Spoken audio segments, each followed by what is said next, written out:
welcome back to my channel. My name's Paris and this is my creative corner. So today I've decided I'm going to do a sit down video and talk about the anti-bullying week is from the 13th to the 17th of November this year, with the tagline being all different, all equal.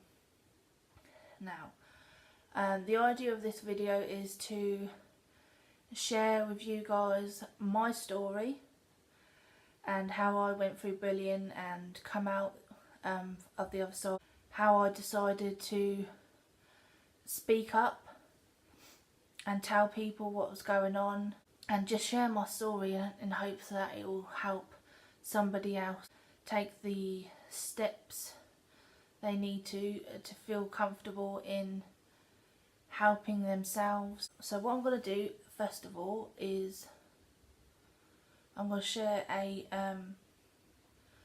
poem with you that I wrote a while back. It's quite personal to me. It's called Little Girl's Past. Don't judge me on the way I look. I can feel your burning eyes. You can call me all the names in the book, but still, in front of you I won't cry. I've always been different from the crowd, no matter how much I tried. Shrek, Hunchback, Honey Monster, you screamed at me as I tried to hide. I tried to fit in, to be part of the group, but my body was different. I couldn't keep up with the pain inside. It was just too much. So one day I just gave up. Years from that day that's so far in the past, I'm changing my ways, I've come so far. The pain and the hurt they caused from way back then doesn't affect me anymore. I'm stronger than them. So from this poem, I was trying to explain, although I tried to fit in with the crowd, I never did. I was always taller than them, always bigger than them, and it gravitates towards the bullies to be able to think they can pick on you. For a long time I had trouble inside and outside of school. I had glass bottles thrown at me. I was verbally and physically attacked on a daily basis in my secondary school. Actually, I'll tell you a story quickly. I was about 10 and a half. It was the summer before starting secondary school, and my mum asked me to go to the shop to go and pick up some baby juice for my sister. So I rode my bike up to the shops, and I was approached by two young girls who asked me if I could buy cigarettes for them. Obviously, being 10 and a half, it's not going to happen. But I was really shy, so I didn't even answer them. I just sort of like walked into the shop and tried to get in and as fast as possible. And then on the way out, I'd bought myself an ice cream that Mum would give me money for, and I was pushing my bike along the road, and I saw them up ahead, so I decided I'd cross the road quickly and try and make sure that they don't see me, but that didn't happen. So they started chasing me and I jumped on my bike, but as I got to the crossing at the road, my mum had always told me, you know, when you come to a crossing, get off, you got to push your bike across, which is what I did, but they'd caught up with me before I had a chance to cross the road.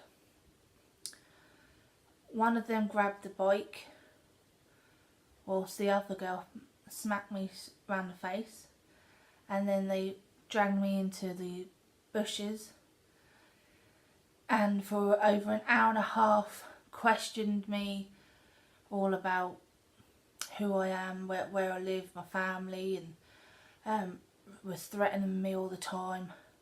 I didn't have a chance to get away. Excuse me.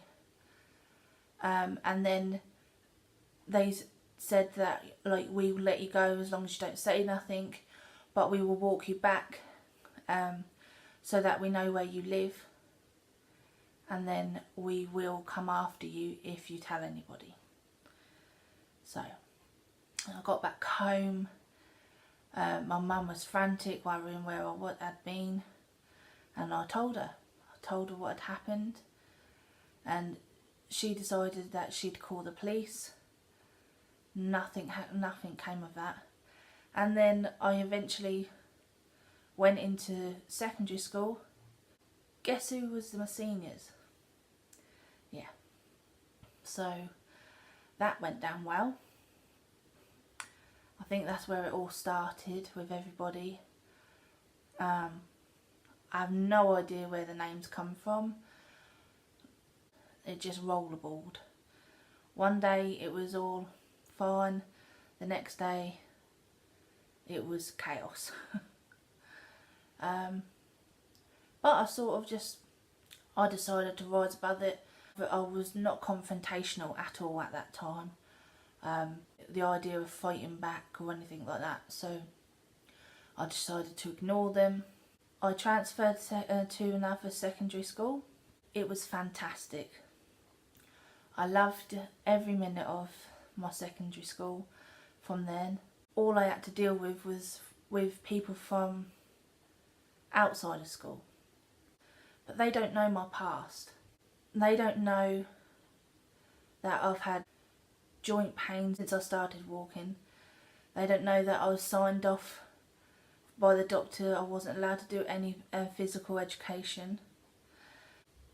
When I was between 6 and 8, there was a bit of a rough patch at home. While my mum was at work, her partner would look after me, and it wasn't a good time. Once my mum left him and realised what was going on, it was a big, like, you know, F you, I'm going to have whatever I want. At that age, I didn't realise it was going to impact later on. I was sent to the dietitian in my teens because I refused to eat anything but pasta and tuna. Slowly started incorporating new things. I didn't turn to food anymore for comfort after being bullied. I decided to move on. I didn't allow what people said to me to affect me. It took a long time, a long time. Through the years, I decided that I'd focus on the things that I like my hobbies with arts and crafts. I used to go to line dancing classes because I'm a major country music fan. I decided to be above them and live my life because I'm me. I'm not what they want me to be. I am myself. I'm an individual, and I should be treated the same as everybody else, no matter the fact that I'm heavier or taller than you. You are who you are. You are you, and you are beautiful, no matter what anybody else says. So if you're going through anything at home, at work, at school, at college, anywhere, do not put up with it. Report it. Speak to somebody that you feel comfortable going to and get help. And same goes as if you see somebody else being bullied, stand up and say something for them on their behalf to the bullies if you think you're able to, or go forward to somebody that can help them and report it for them. I will leave links in the description for anybody that would like to seek advice or speak to someone on a more professional level. So just remember, you are unique. You are here to be you, nobody else, you can come out the other side of this. Email me, you can leave me a message in the comments, message me privately. My link to Instagram and Facebook are in the About Me page. Send me a message, I will happily talk to you. Just remember to always be inspired, be positive, and especially this week, be you. Thanks guys. Oh, and I will also be posting daily inspirational quotes for this week on my Instagram page, so make sure you come follow me. Bye guys.